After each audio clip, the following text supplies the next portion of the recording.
Good morning and welcome to this Anti-Corruption for Development Global Forum.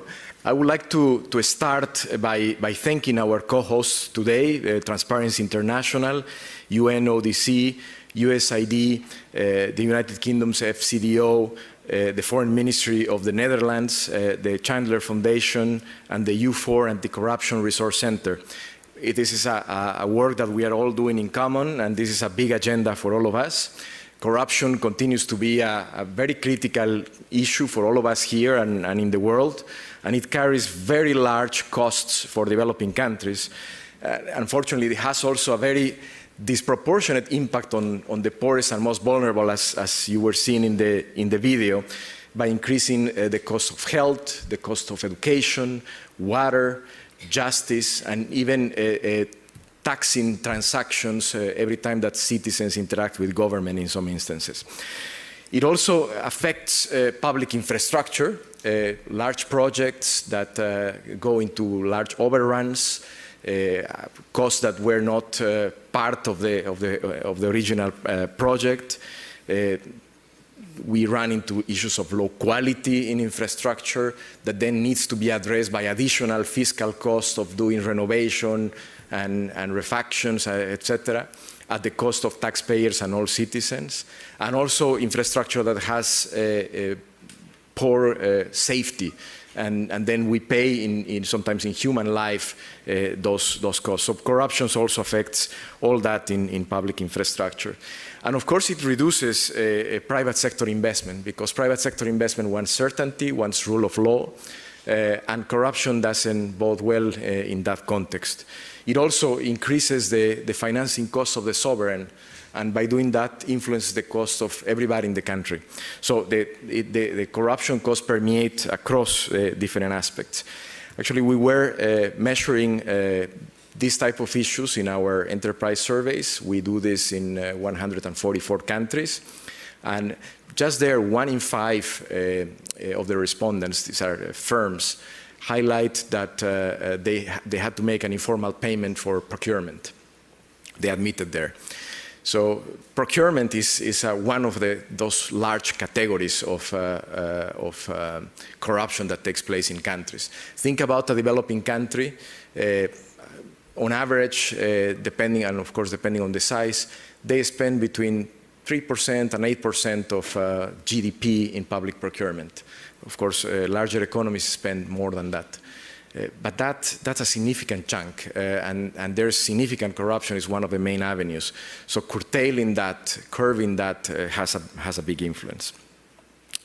And technology is giving us an opportunity now over the last years to tackle several avenues for corruption. One is this issue of procurement, and e-procurement, making public all public purchases of goods and services of the government, brings transparency, reduces the incentives, and gives the clarity that this process needs.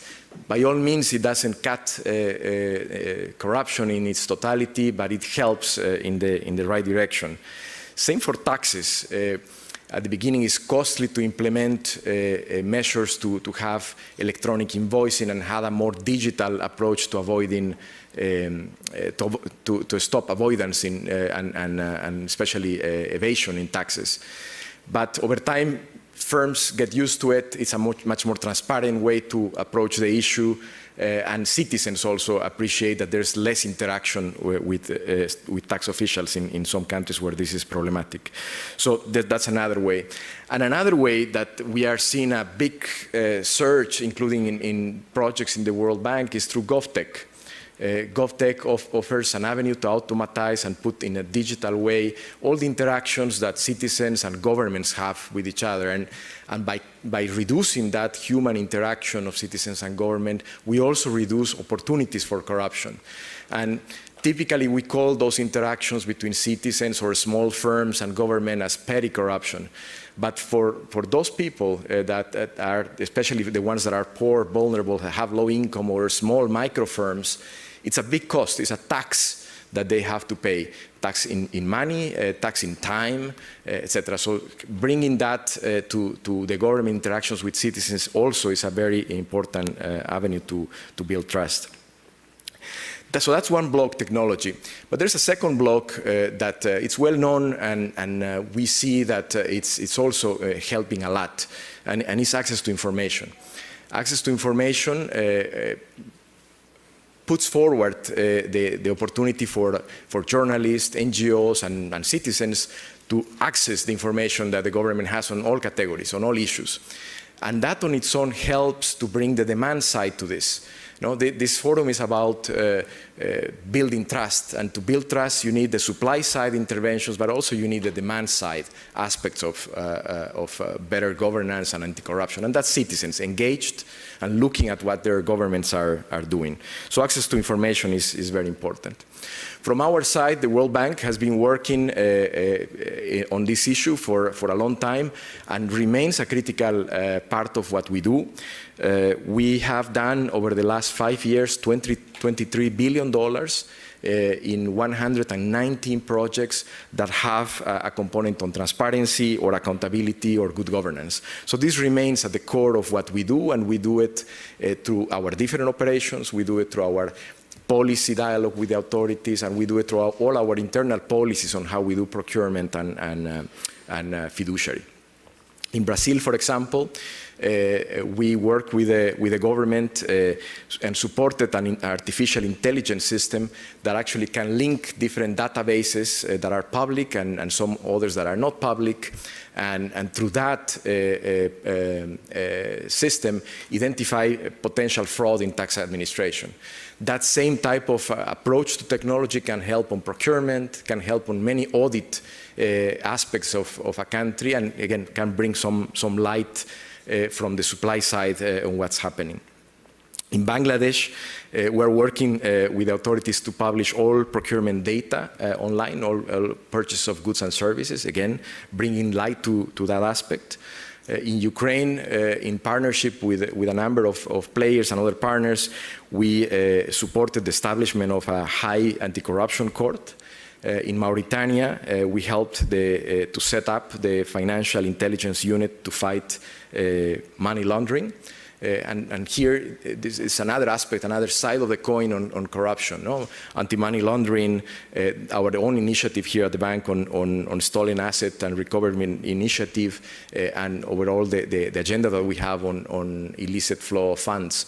This is the other side of the coin. There's a rent-seeking on one side that takes money out of activities, and then you have to follow the money where it goes outside the country. So we are trying to tackle that from all aspects. And of course, the bank has continued doing analytical work on this, and also gathering, like this event, gathering players and partners that are interested in this agenda. And we have done that through the Anti-Corruption for Development Global Partnership, that today has more than 50 partners that have joined. This agenda is definitely not easy. You know it better than anyone else that have been engaged on this.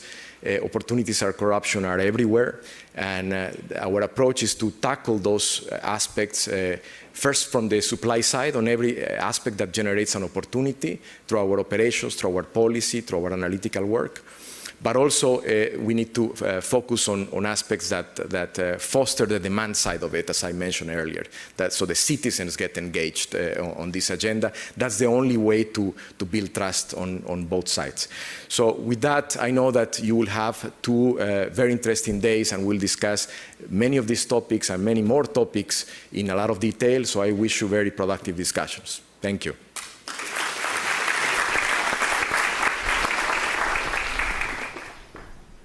Thank you very much, Pablo. So just to get you into the mood, if you're not already in the mood, we're going to just run a little audience poll just to find out what you think about this topic and make sure you're in the right room. So please take out your phones and scan this image you see on, I will move out of the way.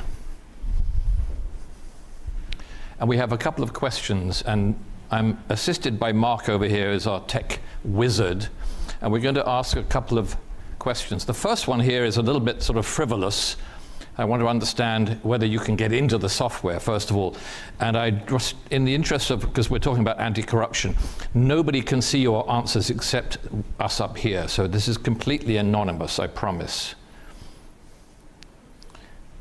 So are you excited to be here? Are you cool as a cucumber? Are you hopeful about the outcomes? Some of you had just had coffee. Could you please give me a second, because I'm not ready? And are you worried about the state of this topic?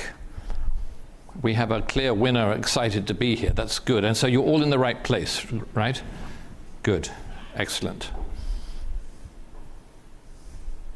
10 of you are cool as cucumber. Excellent. That's very good. It's summertime. We like cucumbers. Let's move on to a more serious question. Which segment of the anti-corruption community do you represent? Development partners, local or central government, CSOs, academia, private sector, or other? Perhaps you are not even listed there. We have a large other category. So who are you, the others? Anybody want to shout out quickly? Don't be shy. Press, maybe? And for those of you watching in World Bank Live, you can join us with this too, of course. Let's move on to the next question. Where do you work in anti-corruption? Here you've got 3 choices, actually 4. Are you in all of the above? And we're going to do a number of polls throughout the next, and I'm not going to say 2 years this time, because we're only here for 2 days. I do promise that. And because some of you got tickets to leave and go home again, right? So we are here for 2 days, but during these 2 days, we'll be doing a few polls just to keep your energy and your attention, and just to find out what you think about different topics. All of the above is winning here. Excellent, good. So a lot of different technical views here. And the last question, please. This is what we call a word wall. You can write a short answer here. Is there one more question? What outcomes do you wish to achieve by attending this forum? And this is very interesting, I think, for our speakers, especially for our first keynote speaker and for our moderator, who I'll introduce you in a second.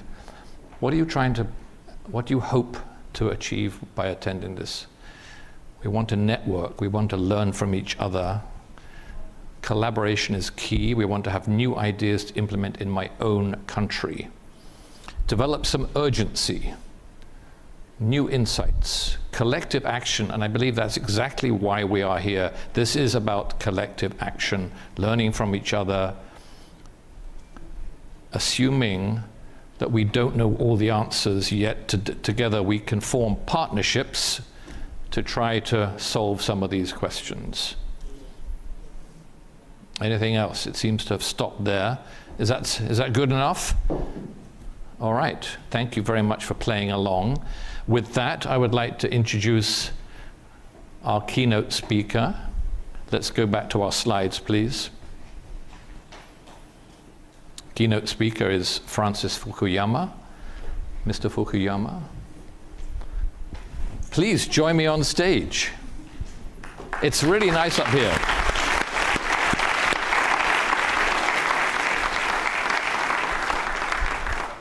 Pleasure meeting you. Please make yourself comfortable. You have a choice of 2. And then as our moderator today for the next 55 minutes, would you please welcome Martin Reiser, who is the Regional Vice President for South Asia at the World Bank.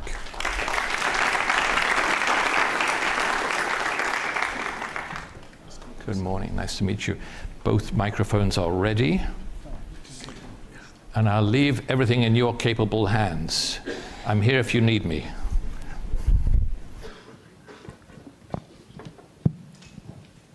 Do you just want to start? I think we will hear first from Professor Fukuyama, and then I think my role is to ask the questions you don't dare to ask, or maybe at least to ask some questions. And I look forward to the discussion. Thank you. Okay, thank you very much, Martin. I want to thank the governance practice for inviting me. This is a really important topic. I've seen already quite a few old friends, and I would say everybody in this room is doing God's work.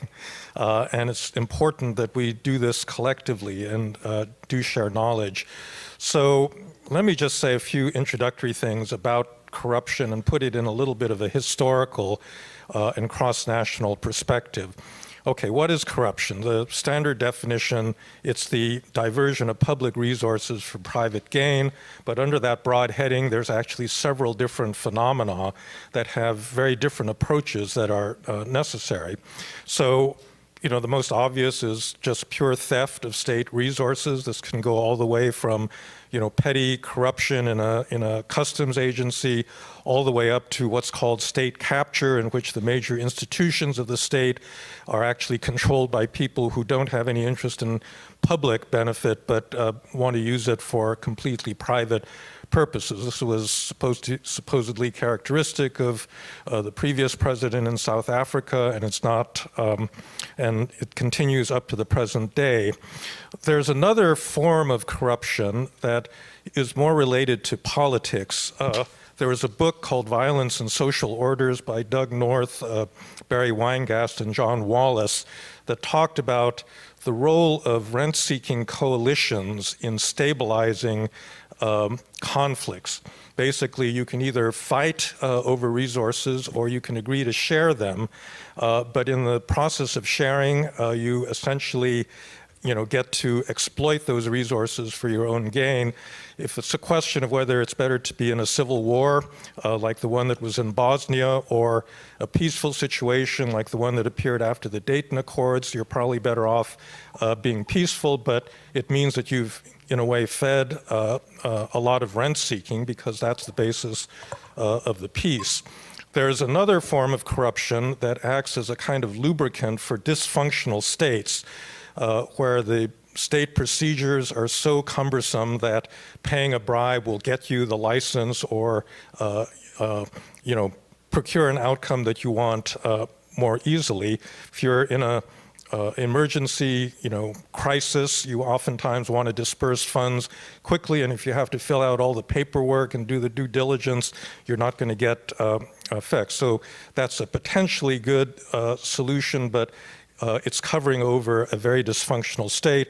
And then there's a final form that I think is extremely common. It's a form of democratic politics called clientelism, in which a politician trades individualized benefits in return for political support. Now, there's a view, especially in developed countries, that corruption is something unusual that happens in certain countries that are highly dysfunctional, and that the normal state of the world is clean government. And this is just completely ahistorical. I would say that most governments through most of human history have actually been in the business of holding power in order to extract rents, and it's actually a kind of modern phenomenon that you get governments that actually think that they're operating in public interest. This was true in the United States. So beginning especially in the 1820s, virtually every official appointed to a federal agency in the United States was there as a payoff from a politician, and this is a problem that lasted in the United States for nearly 100 years. I'm going to come back to this because the way that the U.S. dealt with this problem may be a model for other developing countries today. But if you're suffering from this kind of rent-seeking coalition or this kind of clientelism, you have to recognize that this, in a way, is a normal way of doing business, and you have to take special efforts to combat it. So I had a little section on the bad economic effects of corruption, but that's been dealt with already in the introduction. I would just say that in addition to the regressive tax that corruption constitutes, taking money from the poor and giving to the rich, it also has very deleterious political effects. It fuels a layer of elite oligarchs. It affects the outcomes of elections. Corruption often spreads from stealing state resources to other forms of criminality.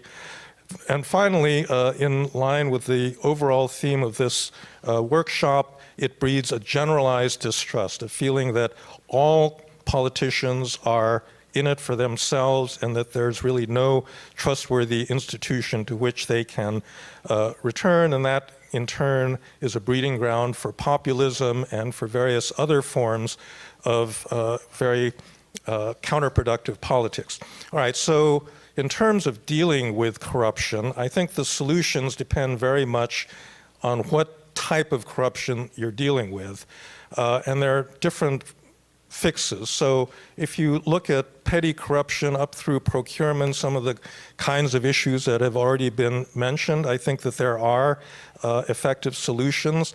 The one that has been the most prevalent, I think, over the last, let's say, 15 years is some form of transparency plus accountability. This can be based on technology. In Ukraine, for example, they had this very successful procurement platform called Prozoro that helped in exposing a lot of corruption there. I think that one of the lessons, if you look at the overall literature on the impact of transparency, is that by itself, it's not sufficient to actually beat back corruption if it is not tied to concrete accountability mechanisms.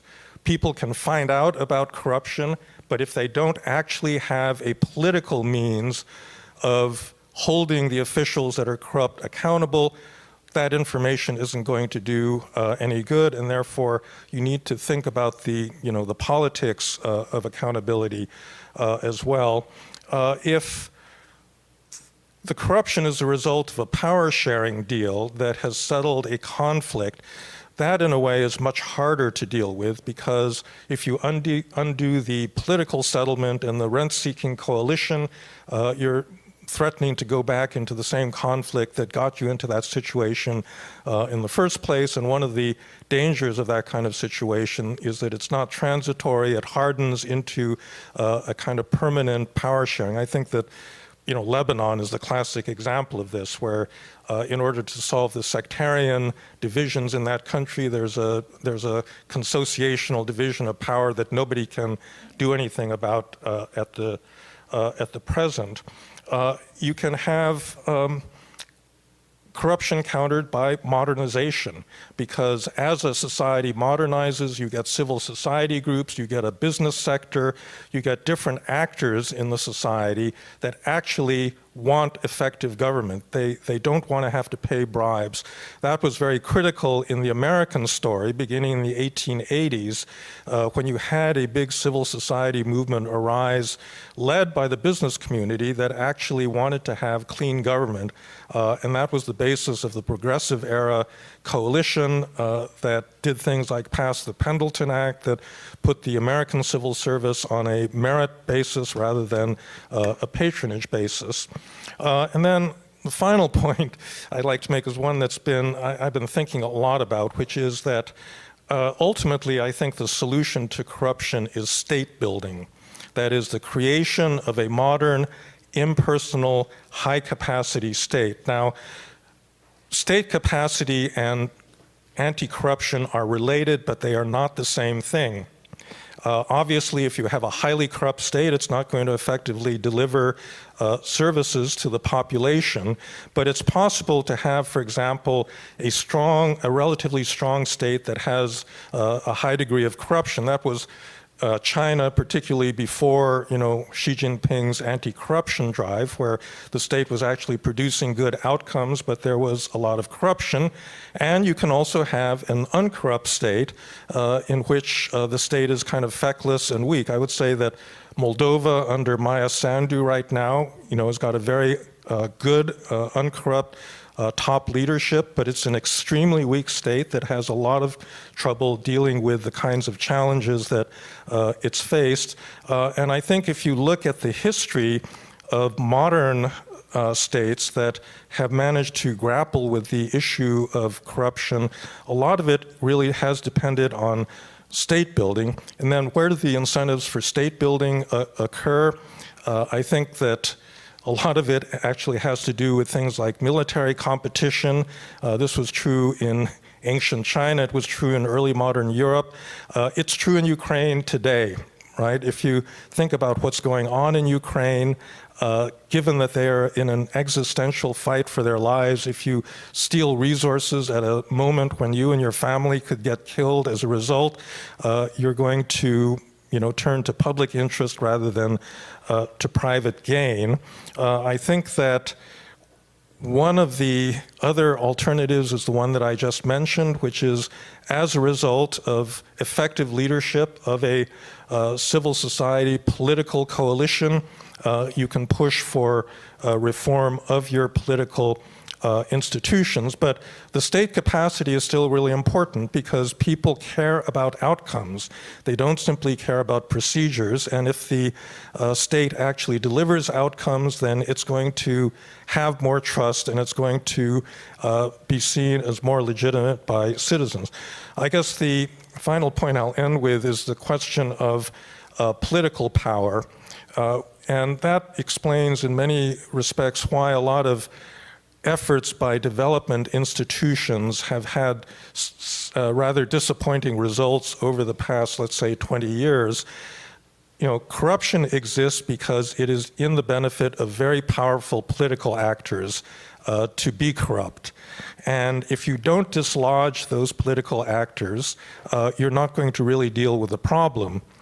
And generally speaking, the outsiders don't have enough leverage just on their own, let's say through loan conditionality, to really push these people out. All you do is push corruption into a different part of the government, but it really stays the same. And that means that the fundamental political power that will actually defeat corruption has to be generated internally. It has to come about through a coalition of internal actors that really want an uncorrupt political system, and that requires leadership, organization. The outsiders can help, they can provide technology, they can provide advice, but fundamentally, that political coalition has to be driven internally, and therefore, I think the development institutions, have to look for opportunities that are being generated by the domestic politics in all of these different countries.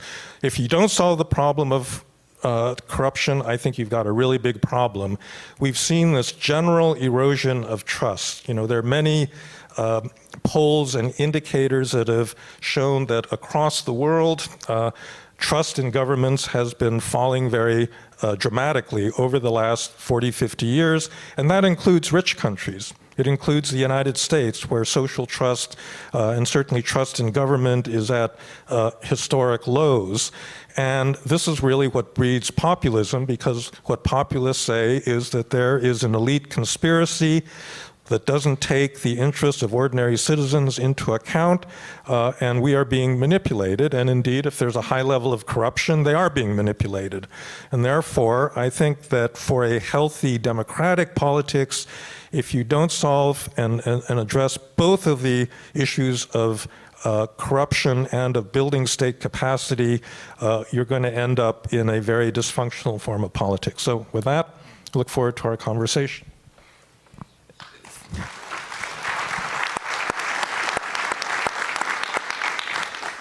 Thank you very much, Frank, for these opening remarks, which set the scene, I think, very well. I should have corrected myself. The questions that you don't dare to ask, you should dare to ask, because I will only ask a few, and then I'll open up to Q&A. I feel a little intimidated, frankly, sitting on stage next to you, because I'm a great admirer of your work, particularly the long historical analysis of how effective states were built in the West. And so applying that knowledge to development and trying to think about how can effective states be built, but also trying to reflect on why in the West we're starting to see an erosion of effective state institutions, I think is a really fascinating topic. I'd like to perhaps ask you three broad questions before we open it up to the audience. The first question relates to this idea of corruption as part of a political settlement, and the question of whether you, how do you envisage positive transitions out of such a settlement, and what can be done about it? I think I know more examples of negative transitions. I'm thinking in my region in Afghanistan, clearly the transition was in the wrong direction, and all attempts to build an effective state failed, and one could argue were ultimately undermined by the inability to build a political settlement that was not reliant on corruption. But I'm curious, do you know from your experience a good example of a political settlement that developed in a positive direction? Well, in a certain sense, all modern governments came out of political settlements. Like I said, you know, rent-seeking coalitions are not something new that just happens in a few selected developing countries. This was really the situation of most politics, you know, in most European countries at an earlier stage in their history. I think that what tends to happen is that the society is put under stress, and the kind of rent-seeking coalition that produced stability in an earlier period is no longer adequate. So, I mean, look, just to give you a current example again, I don't want to constantly refer to Ukraine, but Ukraine's big problem before the war started last year was that its economy was controlled by a group of about 6 or 7 oligarchs who had made their money as a result of the dysfunctional privatizations that occurred at the time of the collapse of the former Soviet Union. And really that was the driving source of corruption in that society. Today, those oligarchs are really on thin ice in many respects because, if they continue that kind of activity, Rinat Akhmetov has actually seen his net worth fall by 3/4 because, his steel plant in Mariupol was bombed, by the Russians. And so it provides this big opportunity actually for a shift out of that rent-seeking coalition into something better. And if the Ukrainians are smart, they will take advantage of it. Now, in other places, you can't wait for a war and the destruction, the physical destruction of, assets for this to happen. And that's, I think, where the kind of modernization coalition comes in. But I'm having a little bit of trouble thinking about a recent example where that has happened, because as I was saying, the problem is that once you create that kind of coalition, it tends to harden over time. And then as the society develops, it becomes more and more dysfunctional, and it actually creates its own dysfunctions that could then lead to, a further relapse. So I guess one tentative conclusion in the search of still positive transition examples is that one ought to be very careful in negotiating political settlements to settle to make settlements that are built around corruption. Would you say that we should not accept it, because we are constantly in fragile and conflict states facing the need for us to decide, is this acceptable enough, or does it create the risk of creating these negative transition paths further on? Well, look, as I said, a lot of times the reason that you develop these settlements is because the alternative is violence, right? And you want to stop the violence, and that's an urgent priority. And the rent-seeking coalition is an alternative to war. But it takes a long time, really, for that then to evolve into something like a more public-facing state. And I think that people's expectations for how rapidly that transition can happen, are sometimes a little bit, elevated. I want to turn to another point that comes out of your work, particularly the historical work, which is the question of sequencing. I think you say in one of your contributions, or perhaps in several, that there is a risk of prematurely opening the franchise before an effective state has been built, and that can be a source of clientelism. So effectively, the push for stronger democratization, for electoral processes in countries with weak states may lead to political strategies for winning votes that are based around the distribution of rents and favors. Could you elaborate on this? Do we need to put democracy on the back burner until effective states have been built if we want to avoid that risk? Well, the short answer is no, but it's important to keep in mind the history of this. Many modern effective states have been built by authoritarian regimes. China is a clear present-day example, but you look at the current German bureaucracy. Where did that come from? It was inherited from the Prussians, who established a modern bureaucracy a couple of centuries ago, and then they give it as a gift to the democratic Germany that appears in 1949, and the traditions of that professional bureaucracy remain in the democratic period. Now, I don't want to cast aspersions on any particular countries, but if you look around Europe, both Greece and Italy actually democratized before they had an opportunity to consolidate a modern bureaucracy. And this is an argument that the political scientist Martin Schefter made, many years ago. Under those circumstances, there's a huge amount of pressure to basically use clientelism as a way of gaining votes. And this is exactly what happened in the United States. The American franchise, America has never had a Prussian-style modern professional bureaucracy. It still doesn't in many ways, but certainly it didn't have that in the 1820s when the franchise was open to all white males without property qualification. So you had millions of new voters coming in, and what did Andrew Jackson and his successors figure out? The easiest way to get people to vote for them was to bribe them, give them a bottle of bourbon or a Christmas turkey or a job in the post office. And this was the practice in American government for much of the succeeding 100 years.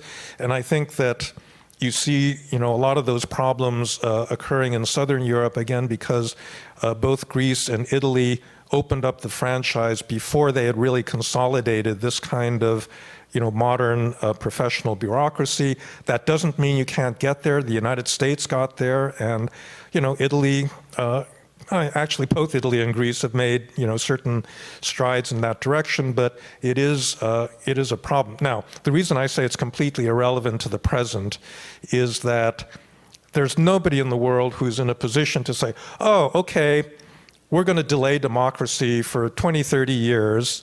We're going to build a powerful modern bureaucracy, and then we're going to open up the franchise. It's ridiculous. Nobody can do that. Nobody's in a position to, because the expectations of people are for democratic participation, and they're right in demanding that, and therefore sequencing whatever its role may have been historically is not relevant to our current practice, and we have to do everything, try to do everything simultaneously. Sounds like a challenge. Maybe the third question that I would ask you is picking up a debate that I think amongst development economists has been quite prominent recently, which is this question of effective leadership. So Stefan Derkun, for example, has argued that development only happens when the ruling elites want to develop, when they have a vision of development. But others have argued that waiting for that effective leadership may be a bit of a fool's errand. I mean, you may not always have in your countries elites with the necessary power and the necessary coherence and a development vision. So in the absence of that, can coalitions for development be built? Could we think of islands of excellence from which better practices spread and that can generate a shift in expectations that indeed a better way of governing is possible? What is your sense of that? Because if the first one for us in the development community is often difficult to control, the second one we may have some agency over. So can you give us some hope? Sure. Well, look, the question of leadership and that underlying capacity and grassroots support are completely interactive. And so oftentimes, you know, if a leader sees that anti-corruption is actually the route to power, that may actually, you know, make the leader forthcoming with an agenda that will actually be positive for the society as a whole. But I do think the leadership is ultimately necessary because, you know, it's not just kind of citizens deciding to participate in an election or something. If you really don't have an organized coalition, you're not really going to generate sufficient political power to overcome all of the entrenched actors that are keeping the society corrupt, and that usually does require, you know, it requires really three things. It requires leadership at the top to organize the coalition. It requires grassroots support from the bottom, and it requires an idea. It requires a concrete vision of what an uncorrupt, high-capacity government looks like. And if you don't have the three of those interacting, I think, you know, it doesn't mean that you shouldn't build the grassroots support. It doesn't mean that you shouldn't push the models that you want, but it may not come together at any given moment. But at some point, it will, and that's why, you know, you need to work in all of those areas. Great, thank you so much, Frank, for these elaborations. Let's open it up. I can see hands up, so I'm going to go first to the gentleman over there with the blue shirt and the glasses. Yes, it's you. You're looking around. It's you. Please use the microphones on the tables. Thank you. Sorry, I was looking for a showbiz mic, but my name is Peter Evans. I'm the director of the U4 Anti-Corruption Resource Centre. Firstly, to say, a great session, and it's brilliant for us political economy animals that the politics is here in the first session. I guess for those of us who largely work on corruption issues in other people's countries, could we all be a bit more overtly political when talking about corruption challenges and what to do about it?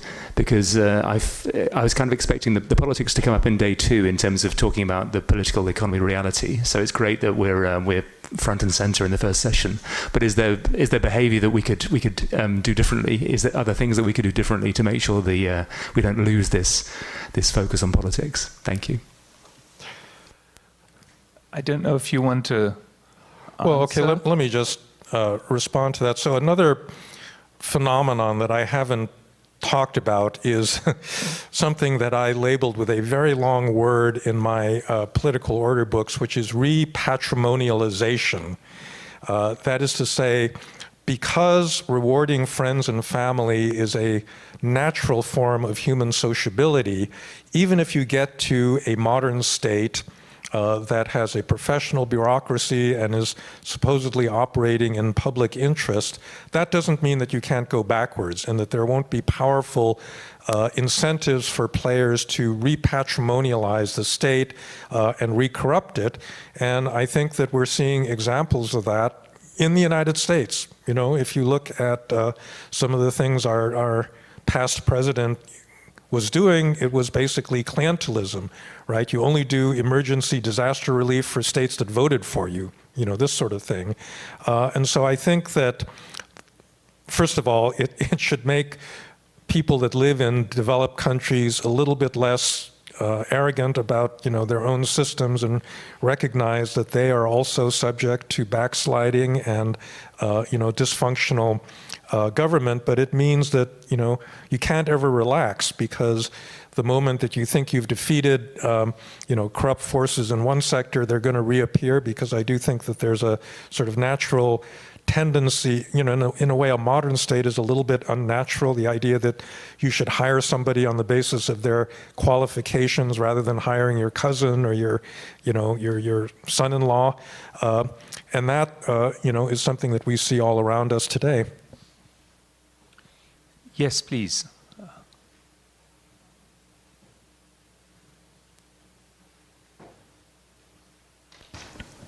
Thank you very much. Mark Robinson, Extractive Industries Transparency Initiative. This is a question for Martin and Frank. Over 25 years ago, the late president of the World Bank, Jim Wolfensohn, gave a landmark speech, The Cancer of Corruption, 1997, I think it was. So in the quarter century that's passed since, the question on my mind, and I'm sure others in the room, is what has been learned since? Within the bank, what has worked and what has not worked, and what lessons do we take away from that to inform our conversations today and tomorrow? Thank you. It's a good one.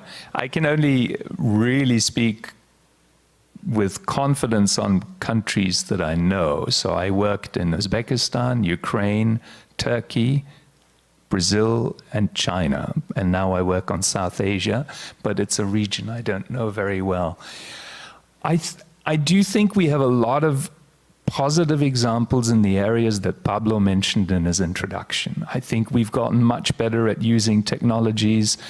We've gotten much better at tracing the money. We can analyze, value chains of public procurement, and we can look at the weak links. I think we have less positive experiences, but some in building up bottom-up accountability. The citizen engagement plays a much stronger role in a lot of our operations, and in many cases in a very positive way. I don't think we have fundamentally learned how to build effective leadership or, how to build coalitions for change. And I think Peter Evans asked us to be more overtly political. It's very hard for the bank to become an explicit political actor. And so that makes it difficult for us. And very often, I think we should be honest that we don't fully understand the local politics sufficiently to be able to even be an actor if we wanted. So, my own experience in the 5 countries that I mentioned is I felt much more confident about reading the local politics in the countries where I spoke the language. So in Ukraine, I was able to move around the local language. The same in Brazil. I was not able to do this in Turkey and China. And you can argue that, Turkey and China are much more complicated places. But, as Debbie will confirm, even Brazil is not for amateurs. And so I do think that local knowledge makes a big difference for our understanding of the local politics and our ability to navigate within them, perhaps to use them for our advantage, to build coalitions in support of reform. There's a very interesting book on procurement reform in the Philippines by someone called Edgardo Campos that describes in some detail how the World Bank, together with USAID, built a coalition for a very controversial reform. I think it would be great to have more such examples. They do exist, but they're rarer than I would like. Yeah, if I could say, so one of the organizers of this conference, Francesca Recanatini, and I wrote an article together 20 years after the Cancer of Corruption speech, what was the impact? And we noted that it was disappointing in many respects. And again, the reason had to do with what I just mentioned, which is that there was insufficient political power to really overcome deeply entrenched, corrupt actors in many parts of the world. However, I would say that there are areas where things have gotten a lot better. I mean, just in terms of state capacity, central banks and finance ministries are simply miles ahead of where they were 30, 40 years ago. At the time of the debt crisis in the 1980s, you had a bunch of incompetent, central fiscal institutions, and that tends to be much less the case. Procurement is another area where there are certain technical fixes that can be very useful. The other really important area, I think, is in tracing illicit money, because the focus on money laundering and the complicity of Western financial institutions in helping to launder corrupt money is scandalous in the first place, but that's actually an area where Western countries, if they really politically want to do this, can make some contributions, and I think you've seen some gains in that area. Let me just see a show of hands. Maybe we accumulate 3 Oh my goodness, we have 5 minutes and 6 questions. I think I may have to choose. So you're first, then we're going to go to you. I'm sorry? Yes, we go to you first, and then to the lady with the glasses, and then we go to Debbie, and we finish with you over there in the back. And I'm sorry, the rest will have to wait, please. Thank you so much. Haikuhi Harutyunyan, Armenia Corruption Prevention Commission, institution newly established after 2018 change in the government. My question is for Professor Fukuyama, because he knows how I was inspired being at the Stanford University, and actually that was the driver. I took position at a public institution, and I applied all the knowledge. And now I'm hearing kind of new things for myself, like countering corruption through state building. But I want really to ask to elaborate more on that, what actually it means in practice when your country, where you exactly, as you mentioned, have a strong leadership but weak institution, you have a fragile environment and ongoing war, where we should start with building the state. Thank you. Are you happy taking 3? Yes, let's take 3. We have actually until 1:15, so I think I can take all of you if the questions are short. So we go to the lady with the glasses over there. Yes, hello. My question really is about this change of environment, because we are discussing like we are still in this big corruption against development paradigm, which we were part of it for the past 30 years. But the world has been changing radically in the last year, right? So now we have corruption declared by the Biden administration as an instrument of foreign policy of hostile powers like China and Russia, and in response we are going to weaponize anti-corruption in order to defend the world. But I mean, do you think that this salience these days of anti-corruption as an international policy tool, where the number of sanctions is higher than it's ever been, and all these new tools coming in, are actually helping solving our old problem of corruption as an obstacle to development? Or in fact, as I thought you alluded earlier, it actually risks increasing instability? Thank you. Can we take 1/3 one, Debbie?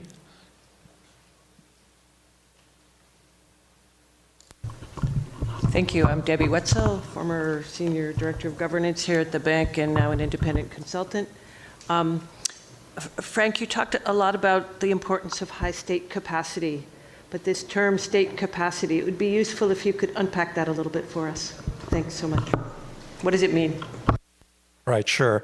So to Haikui's question, unfortunately, Armenia is in a really tough situation, and I think that the most important obstacle to really making institutional progress is really geopolitical. The fact that Armenia has been dependent on Russia, for its security, but it's not a very good patron, and certainly is not one that's going to encourage institutional reform, makes things very, very hard. So I would say that what you've got to do is just keep working to build that domestic capacity, not only in your own anti-corruption organization, but, in terms of that basic state capacity to deliver, services and over time, train enough people. So that gets to the question of what is state capacity. State capacity is just people. It's really just people. It's having people with the right education and skills to actually run the government effectively. If you look at the major instances of state building, I covered a lot of this in the second volume of my book, in Britain, in Prussia, in France, in the United States. All of the big state building initiatives were connected to a reform of higher educational institutions. And so in, Prussia, for example, the Humboldt reforms in education were critical to their state modernization. The reform of Oxford and Cambridge in the middle of the 19th century was important in feeding the British Trevelyan Northcote. The French created these, ENA and a whole series of major educational institutions. And that's one of the things that I've actually wondered about the bank's education policy because, for understandable reasons, they have focused on, basic K through 12 education. But actually, if you look at a lot of these development success stories, it came about as a result of actually developing an elite that could actually run the government effectively. Now, to Alina's question about sanctions, yes, I think that, the problem, there's sanctions and there's sanctions. So some sanctions have actually been, pretty effective. I think against South Africa, against Libya, they both worked, but the overuse of sanctions, I think, in the long run is going to lead to diminishing returns, and particularly when they're used, to deal with an issue like corruption, because it's so central to the well-being of a lot of the local political actors, individually important. It's not something that is necessarily going to be terribly effective, and then there are all sorts of knock-on effects of the overuse of sanctions, what it does to the dollar and what it does to the legitimacy of the United States and other, developed country actors that try to employ it. Great, let's go for another round. Are you still interested, gentleman over there? Yes? Yes, yeah, the one waving at me, yes, absolutely. صباح الخير ممكن أحكي بالعربية لأن بصراحة Good morning. حديث معكم دكتور أحمد رئيس. If you're going to speak in Arabic, I think Mr. Fukuyama and I will perhaps need translation. Those people. Are we able to do translation? We are not, no. Okay, so I'm sorry, sir, but maybe one of your colleagues, you could explain your question to one of your colleagues who can say it in English and translate it back to you. In the meantime, let's go to you, sir.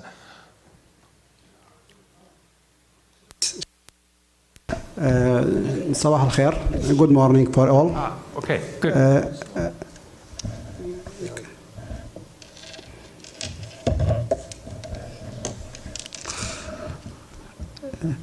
معكم أحمد أنور من هيئة النزاهة في إقليم كردستان العراق. No, this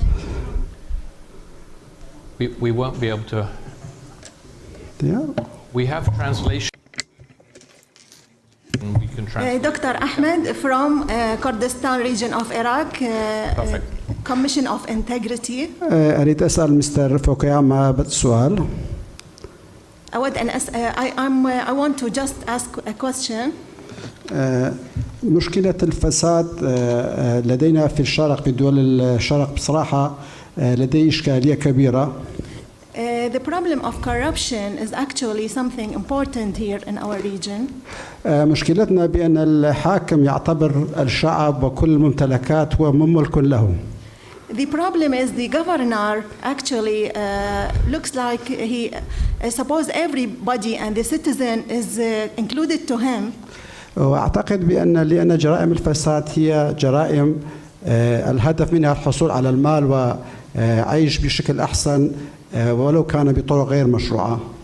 And corruption crimes is actually considered as the desire for collecting money in illegal way. أعتقد بأن الطريق لدينا في هذه الدول طريق لا يزال طويلا في عملية الإصلاح وبناء سيادة القانون. And our path in that concern is considered so long in order to rebuild the state and the law. وأعتقد في معظم دول العالم حتى الدول المتقدمة أعتقد هناك تراجع كبير في قضايا مفهوم سيادة القانون لصالح حماية داخلية في الدول. And I think that even in the developed countries, the sovereignty of law is also something, a matter that is taken into consideration. السؤال هو كيف يمكن لدولنا والبدء في عملية إصلاح جذرية لبناء المؤسسات وبالتأكيد القضاء على الفساد ولو تدريجيا. The question here is how can, in our developing countries, that we can rebuild and find a radical solution for that problem, to rebuild our state and fight corruption and end these crimes of corruption. Thank you. Thank you very much. So let's go to here, and then I can take, I think, two more. We'll go here and over there, and now and then we close. Please go ahead. Thank you. I'm Ravi Prasad from Transparency International. I have a question for Professor Fukuyama. You mentioned about a coalition between civil society and leaders that can be effective in countering corruption. Unfortunately, in our movement, which is spread around the world, what we see is the civic space is shrinking. Anti-corruption activists are constantly under attack. And in terms of leaders, we see every election in this world is contested on the plank of anti-corruption. The moment they come to power, it's forgotten. So, any solutions, sir? Thank you. Well, I heard you talking before about Introduce yourself briefly, if you... Yeah, sorry. My name is Erin Haralambides. I'm Vice President of Organization for Security and Safety in Europe. You talked a lot about fighting corruption, but what about political will? Can you really fight corruption when there is absolute non-political will? And there is a huge gap between policies and implementation. And what do you do when the institutions are undermined because there are people there appointed by one man, a president of a republic, and then instead of serving the people, they are trying to serve the person who appointed them? And especially in small countries, when it comes to media, who are quite responsible for checking on government policies, then the media, it's easy to be controlled by governments. And we are going round and round in circles, and we cannot do good practices, we cannot implement good practices because of the political will not being existent. Thank you. Okay, yeah. Okay, so the gentleman from Kurdistan, I can't give you, there's no generic answer to your question that will apply to Kurdistan and other countries, because your situation in Kurdistan is, you know, very context specific. I've been there a couple of times. I know something about the internal dynamics of the two, you know, big political parties, and that creates a, you know, a problem for building, you know, a kind of centralized state institution. So maybe we could talk about this, you know, individually, but it's not something that I'm not sure I can give very useful advice. The question about the shrinking space for civil society. So my activities over the past 2 decades have actually focused less on economic development and more on democracy promotion and human rights promotion. I was a board member of the National Endowment for Democracy for 18 years. I'm now on the board of Freedom House, and there's been, you know, a declining democratic space for 17 years in a row, since about 2008, which is documented in Freedom House's Freedom in the World reports annually. And yes, we need to push back not just on the issue of corruption. We need to talk about, you know, human rights and human freedoms in general. How do you do that? It's very complex. Part of it is geopolitical, because you've got these two big actors, authoritarian great powers that are pushing an anti-democratic agenda. You've got a lot of ambitious actors in individual countries that want to use corruption as a tool for them, you know, for themselves.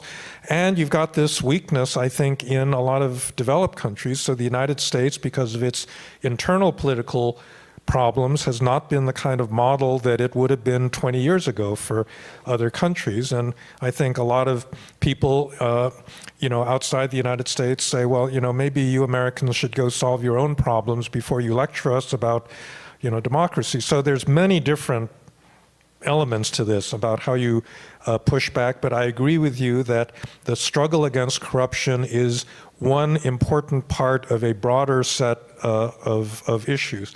Now, on the question of political will, I don't like the term political will because it kind of makes it seem like it's an individual issue for some leader to get up and just say, okay, I'm going to do the right thing today because I've had a good breakfast and I feel really strong. Political will is about coalitions. It is about building an alliance of actors that want the same objective that you do. And if you have a small country with a president that doesn't want to do things and that office is very powerful, it's going to be really hard to do that. So I don't have a particular suggestion for that, but generically, this is why we actually need to start a discussion at the World Bank on corruption, talking about the political economy of corruption, because if you don't deal with the politics in the first instance, you're never going to make any headway in this. And so what you need to do is think about, where do I get allies? How do I mobilize civil society, citizens, other people? Where do we find the leadership? What organizational form, what kind of external support can we get? That's what constitutes political will. And that, I think, really needs to be the focus of all of the actors that really want to deal with corruption. Great. I think we have time for one final, really quick question. I'm going to go to the front table there. Sorry for the others. Apologies.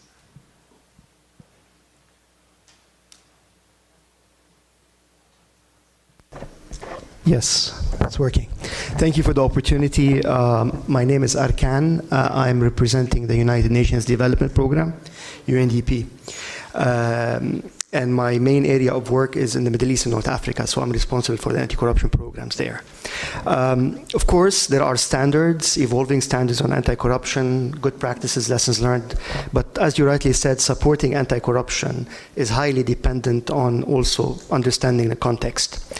And in highly complex and highly volatile situations, what role can really international organizations or organizations that are by nature risk-averse, short-term, projectized, and mainly concerned about delivering grants, loans, and smaller type of more concrete development assistance? What role can they really play in actually tackling this problem that is, by nature, requires some risk-taking, some longer-term vision, and also the ability to think in terms of trade-offs between delivering, and actually supporting reform, and then putting that in the context of the return of geopolitics, which has been raised beyond sanctions. Also, do you see now this kind of polarization, more opportunities for expanding the anti-corruption global movement, or actually risks that it can be shrinking because of this kind of polarization in terms of geopolitics? Thank you.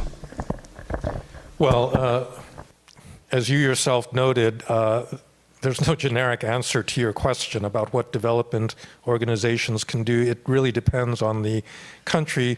I would simply note that you shouldn't look back at the past 20, 30 years as a failure, because, as I said, there are specific areas in which help, from the World Bank, from UNDP, from other organizations actually did succeed in building state capacity. As I said, central banks, finance ministries, they're very technocratic agencies, but a lot of work has been done there, and there are other areas where that can happen.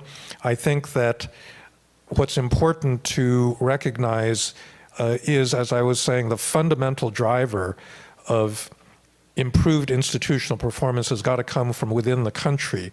And so, the external partners have to really see themselves as partners, to work with those domestic actors, because they're really the ones that are going to both not only address the question, but they're the problem, but they're the ones that can actually define the problem best. And so, you know, that's where the fundamental action, I think, is going to have to come from. Thank you very much, Professor Fukuyama. I think this was a discussion that probably could continue as the hands of participants that wanted to ask questions and didn't get a chance suggests. But I take away a strong plea from you for us to take politics seriously. That's something that I very much agree with. We have to move beyond the fiduciary, beyond the PFM, beyond the technical assistance to engage in the politics of state building and development if we're going to overcome the problem of corruption. Many issues we didn't touch upon, such as the reason for the deterioration of trust in Western societies, even those where corruption ostensibly is still quite low. So it's not, in my view, just directly correlated, but we'll leave that discussion for another day. Thank you for giving me the chance to moderate. It was a real pleasure to have you here, Professor Fukuyama, and to all of you, a nice forum. Thank you.